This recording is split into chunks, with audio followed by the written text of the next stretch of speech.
morning, America. Today on News with Abby in the Morning, we have a special, exclusive, one-time only documentary featuring Abby Hunter.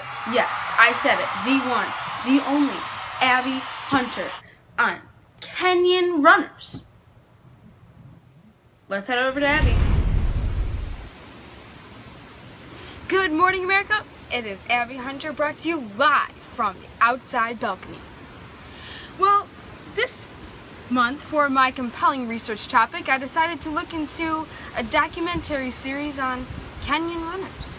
Now why? Why look into the Kenyan runner? Well, after watching the 2015 London and Boston marathons, some of the biggest and most competitive ones in the world, I found myself looking at these race results.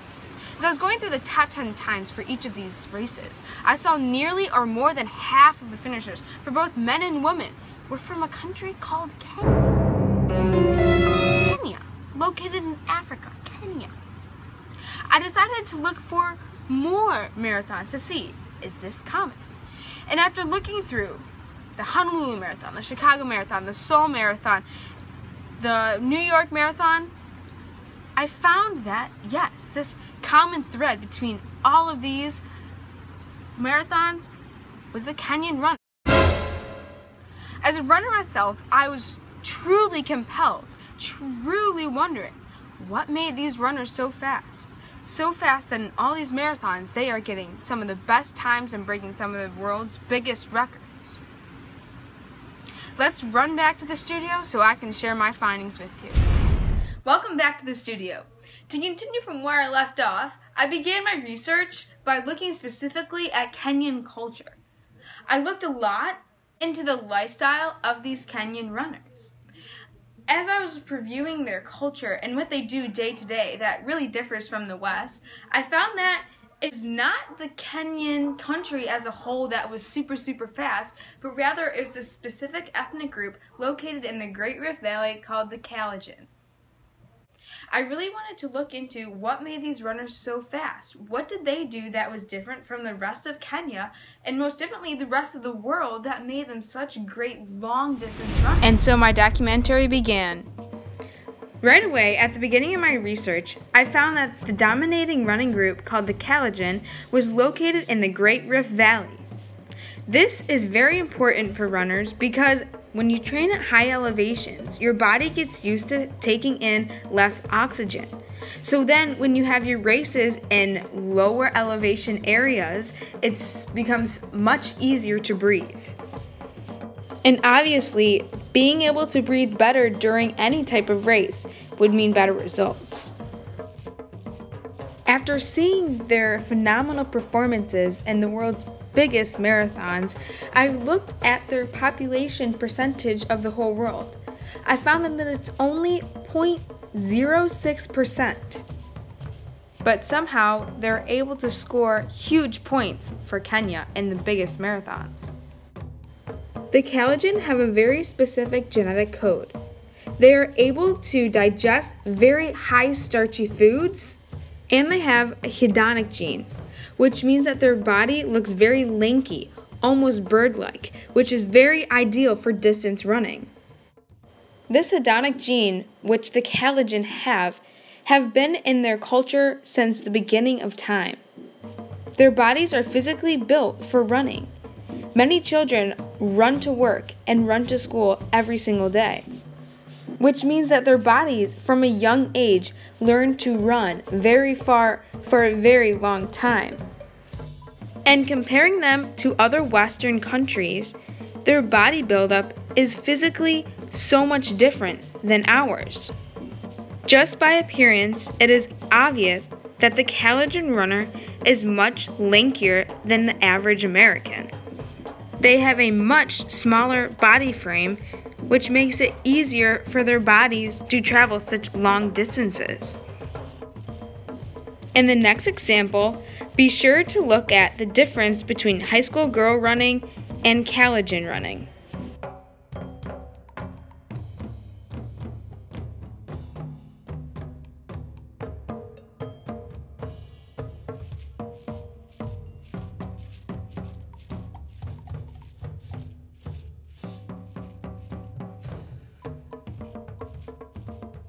I'm going to play it again. This time, look specifically at the leg composition of high school American girls and male distance Olympic Kenyan runners. You can see that the high school girls' strides are much shorter than the Kenyan runners. You can also see that the high school American girl body composition is much different from that of a Kenyan Olympic distance runner. Even children growing up in Kenya are set up for great running success. For example, a 14-year-old average Kenyan boy has a BMI of 15.5 and a potential marathon time of 2 hours and 18 minutes. An average 14-year-old Kenyan girl has an average BMI of 17.0 and a potential marathon time of 2 hours and 39 minutes. These times are crazy fast. Even the world's best runners or athletes cannot even reach these times. And comparing this to the average marathon times, which for a male is 4 hours and 30 minutes and a female is 5 hours and 10 minutes. Another part of the Kenyan running success comes from their diet. They actually go back to the basics. They have no artificial or processed foods, mostly because they just don't have the resources. Their diet is composed of very high starchy foods. This is a picture of ugali, which is a very famous Kenyan running food. It is made up of maize flour, which is the primary source of energy and protein within their diet. Many of us probably heard of something called carb loading. Carb loading is when runners eat so many carbs before a big race that their legs and muscles move so fast. This is like Kenyan runners, but instead of right before a race, this is what they have every single day. These runners that are brought up on this high starch diet don't necessarily have a lot of fruits and vegetables and meat within their meals. Mainly, this is because they just don't have the resources. There's not a lot of precipitation in Kenya, so they have to survive on something called maize flour, which has a lot more nutrients and vitamins than our average cooking flour. Having this flour versus our flour that we are used to, or having a lot of meat, allows their bodies to develop much stronger muscles. These muscles don't wear or get tired as easily. The maize flour actually prevents the lactic acid buildup. If you were told to think of a famous athlete, who would you think of? It would most likely be some big mojo basketball or football player, LeBron James or Aaron Rodgers.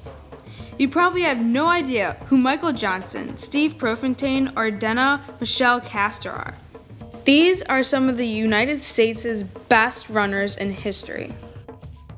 Unlike the US and many Western countries, kids in Kenya dream about being famous runners when they grow up. Edhard Finn from The Guardian says that Kenyan runners are like LeBron James times 10. He says that for any big race or marathon going on, everyone gathers in the streets with their flags waving, cheering the runner's name. Beginning from a young age, running is already integrated into a Kenyan child's culture. And from this young age, it is thought that running is fame, which is wealth, which would get them out of poverty. An important part of any long-distance runner is having a positive mindset. The Kenyan have one of the best mindsets in any sport. The Kenyans are very optimistic. They have such a high confidence that they're able to stay very relaxed before all their races. And even with a bad race, they just shake it off, like it was nothing. This is very important because as a runner, it is so important to have a positive and strong mindset. In other Western countries, many people struggle with this aspect of racing. They feel like they have to get the next best PR or break the world's next record. The Kenyan runner thinks that, oh, I can just do that next time. In conclusion, after researching all about Kenyan runners and finding out that the Kalenjin is the dominant running group in Kenya, I found that the differences in body mass index and bone structure when compared to other Western countries, how they are slim at the ankles and physically grow wider as you move the torso, creating a bird-like body shape, the most ideal for runners, is part of their running success. I found that their high-starch diet, such as a concoction of Mayflower, make every meal a carb load, essentially giving their bodies the extra boost to run all the miles they do per day. I also found that on top of genetics in their diet, they become used to running from such an early age, as the typical Kenyan runner would have to run barefoot 3 to 5 miles just one way to school, plus coming back home for lunch as well, totaling to about a minimum of 12 miles a day. Plus, Kenyan runners are idolized for fame and pride that are brought to Kenya. They learned how to work hard and how to be successful from such a young age as well, adding to their running sensation. Thanks for tuning in for that documentary. Hopefully you found that the mix between genetics, hard work, and different lifestyles led the Kalenjin runners to being so successful within their field of running.